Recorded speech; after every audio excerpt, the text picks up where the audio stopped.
Thank you, Jasmine. That was wonderful. Our next speaker is Jesse Durant. Jesse aged out of the foster care system a year ago. He is working part-time at Sunset Cadillac and attending culinary school. Please welcome Jesse Durant, who will share his story.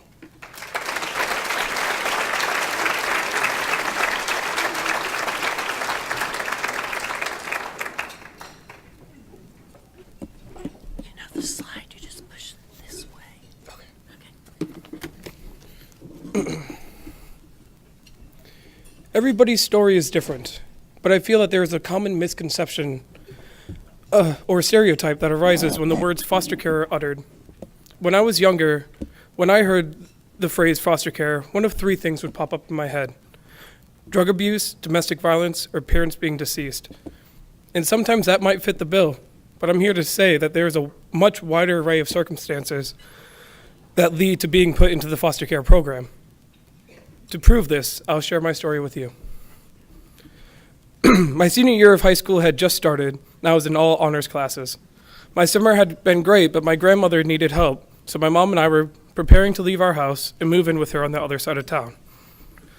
One evening, while I was at home studying, my mom came into my room. She said that she understood why I was trying to act like nothing was going on so I could focus on school, but ignoring the situation didn't change the fact that we were moving in a few days. She asked me to at least pack up my bathroom. I answered that I was slammed with homework and would make sure it got done before I turned in for the night. She insisted that I do it now. My mom yelled if I didn't start packing right this moment, she would begin ripping pages out of my textbook. Finances were pretty tight in our household, but in my head I was trying to figure out why that would be an answer to anything, since she constantly reminded me that we didn't have any money and were struggling to make ends meet. I belly ached for a few moments, but finally got up to start packing. She didn't like the way I was packing, and one thing led to another until the situation got out of hand. My mom had my book in her hand. I tried to get away from her, and we fell. I fell on top of her and my textbook. Later on, I learned that fall had fractured her ribs. At the end of all this mess, I ended up getting arrested and charged with domestic violence. Those charges were put on me by the state and not by my mother. I spent about a month in DJJ, the Department of Juvenile Justice, before going back to court and being put into foster care. At the court hearing, the judge said that my mom had a choice to make, to either take me back home or let me go into foster care.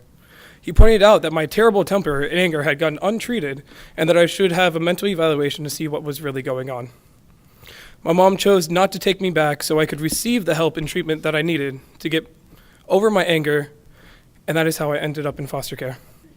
Once in foster care, I was placed in a house located in Tampa, Braden, and the Brandon area.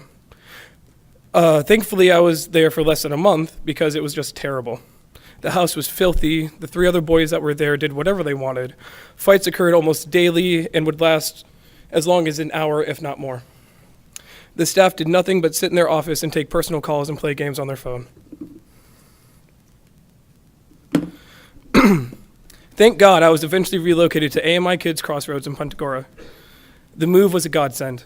Even though AMI is located in the middle of nowhere, it was 100% better. They had school and therapists on site. The staff were caring and helpful. The 23 other boys came from all over the state, and the atmosphere was pleasant.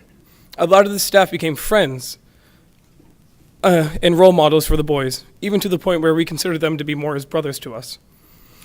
I was able to start school again at AMI and progress with my senior year. Unfortunately, I turned 18 years old and aged out of foster care in April before the school year ended in May. I was missing half an English credit that I needed to graduate. When I came back to Bradenton, I made a deal with the principal at Bayshore High School.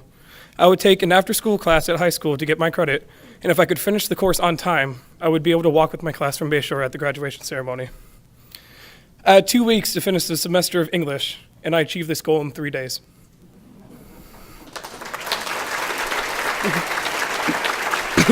I walked with my classmates at the Manatee Civic Center, my guardian ad litem Mark, right there on the sidelines cheering me on, taking photos, and watching me get my high school diploma. Once I graduated from Bayshore, I wanted to go into the workforce for a year before starting college. Mark mentioned that the owners of the Sunset Auto Group, Mr. and Mrs. Geyer, might hire me. I interviewed with the general manager of the Cadillac location, Mr. J.J. Henthor, who is here today. He generously gave me a job as a lot boy.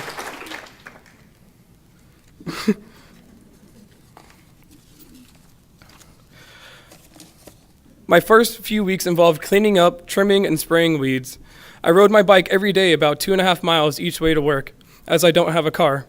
Every weekend, my guardian ad litem would take me out and practice driving. I only had a driving permit, and I really needed that driver's license to do the lot boy job at Sunset Cadillac. After a few weeks, Mark took me for my driving test, and I passed. I was very happy to receive my driver's license. Eventually, I began taking photos of new vehicles, which I then posted onto the Sunset Cadillac website. I lived on the income from that job at an apartment in Bradenton, riding my bike every day. I had been working maybe 2 months with Sunset, and one day I was dressed to go to work, and the sole of my shoe came loose. It basically fell off.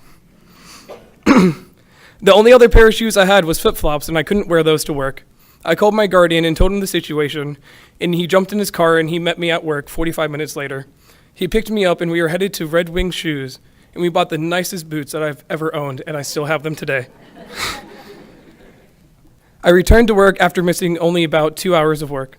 Later, Mark told me the Children's Guardian Fund paid for the boots. I could never have afforded them on my own.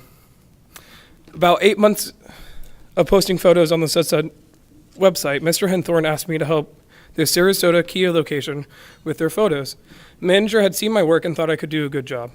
Since I didn't have a car, they arranged for somebody to transport me. I was flattered that I was training someone else, when just a few months earlier, I had been the rookie, the new guy.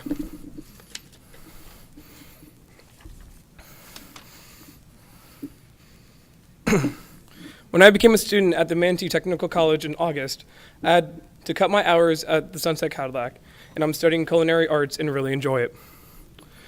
The Children's Guardian Fund helped me pay for the uniforms that I have for classes and also the chef boots that I wear today. The tuition is free for me as a foster youth, and as long as I keep my grades up, I am given a check by the state to help me with rent and basic living expenses. And now that school has been in session for a while, I know what to expect, and I have increased my hours back at Sunset Cadillac. As I close, I want you to know how much I appreciate all the help and encouragement I have had, and the opportunity I have to go to school. I love the smells, the flavors, and the creative challenge of the culinary experience. And Sunday, I intend to become the heart and soul of your favorite dining experience. Thank you all for your help. Thank you all for helping me make this happen. Without organizations like the Children's Guardian Fund, life would be tougher for a guy like me who has plans of making something of himself. All of you are the stars in our lives. Thank you.